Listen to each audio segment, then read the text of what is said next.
चला आज आपण एका खास प्रवासाला निघूया भारताच्या विशाल आणि अविश्वसनीय विविधतेने नटलेल्या भूभागातून. म्हणजे बघा, श्री अरविंद काय म्हणतायत की भारताची जी काही ओळख आहे ना, तिच्या पायाच मुळी इथला भूगोल आहे. किती खोल विचार आहे हा. आणि ही गोष्ट तर खूपच प्रसिद्ध आहे. जेव्हा पहिले भारतीय अंतराळवीर राकेश शर्मा स्पेसमध्ये गेले तेव्हा त्यांना विचारलं गेलं, वरतून आपला देश कसा दिसतो? आणि त्यांचं उत्तर, सारे जहां से अच्छा. अंगावर अक्षरशः काटा येतो हे ऐकून. तर मग अंतराळातून दिसणारा ते सुंदर चित्र जमिनीवर कसं दिसतं? चला जवळून पाहूया. सुरू करूया आपली ही सफर. आणि आपली ही सफर सुरू होतीये भारताच्या अगदी उत्तरेकडून, जिथे उत्तुंग हिमालय पर्वतरांगा जणू काही आकाशाशी गप्पा मारत उभ्या आहेत. ही बघा, ही आहे हिमालयाची प्रचंड पर्वतरांग, तब्बल 2500 किलोमीटर लांब. भारतीय उपखंडासाठी ही एक नैसर्गिक अभेद्य भिंतच आहे जणू. पण ही एवढी मोठी भिंत इथे तयार झाली तरी कशी, याची गोष्ट खूपच रंजक आहे. तुम्हाला माहीत आहे का, खूप खूप वर्षांपूर्वी भारत एक बेट होता. हो, खरंच भारताचा हा भूभाग लाखो वर्ष समुद्रातून प्रवास करत हळूहळू उत्तरेकडे सरकत होता. कल्पना करा, केवढा मोठा भूवैज्ञानिक प्रवास असेल हा. आणि मग काय झालं, हा भारतीय भूभाग सरळ जाऊन युरेशियन प्लेटला धडकला. आता कल्पना करा, जसं आपण भिंतीकडे एखादा गालीचा ढकलला की त्याला घड्या पडतात, अगदी तसं जमिनीला घड्या पडल्या आणि तयार झाला आपला हिमालय. आणि याचं नाव हिमालय. किती सुंदर आहे पहा. हिम म्हणजे बर्फ आणि आलय म्हणजे घर. बर्फाचं घर. नावाप्रमाणेच ही शिखरं कायम बर्फाने झाकलेली असतात. तर मग हा हिमालय आपल्यासाठी इतका महत्वाचा का आहे? अहो, याचं उत्तर खूप मोठं आहे. एकतर आपल्या सगळ्या मोठ्या नद्या गंगा, सिंधू, ब्रह्मपुत्रा या सगळ्यांचा उगम इथेच होतो.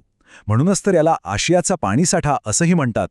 इथे इतक्या वेगवेगळ्या संस्कृती नांदतात, इतकी वेगवेगळे जीव आहेत आणि हो, कित्येक शतकांपासून हे एक मोठं आध्यात्मिक केंद्र राहिलं आहे.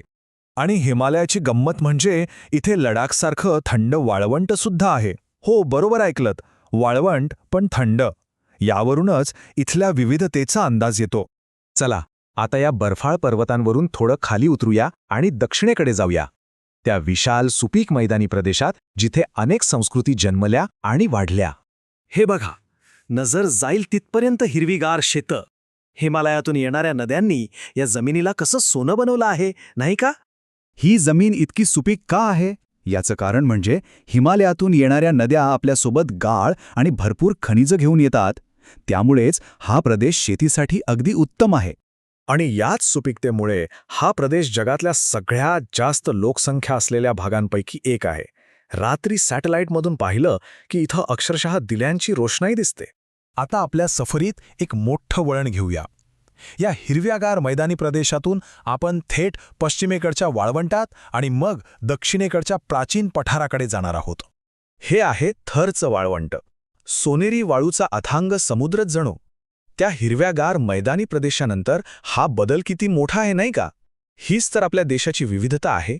या दोन प्रदेशांमधला फरक पाहिला तर लक्षात येईल की भूगोल माणसाचं आयुष्य कसं ठरवतो. एका ठिकाणी जीवन म्हणजे निसर्गाशी जुळवून घेणं, तर दुसरीकडे निसर्गाची मशागत करणं. आणि या वाळवंटाच्या पूर्वेला उभी आहे अरवली पर्वतरांग.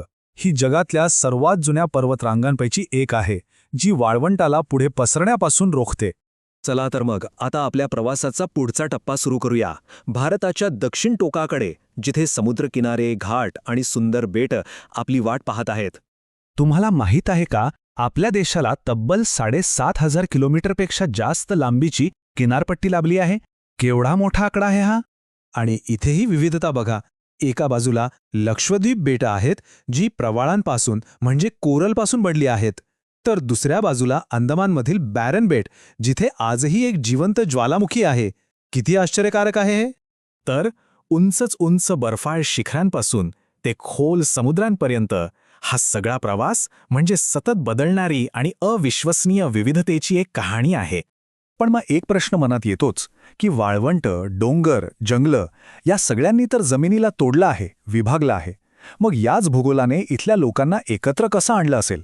काय नातं असेल या मातीचं आणि इथल्या माणसांचं? विचार करण्यासारखी गोष्ट आहे, नाही का?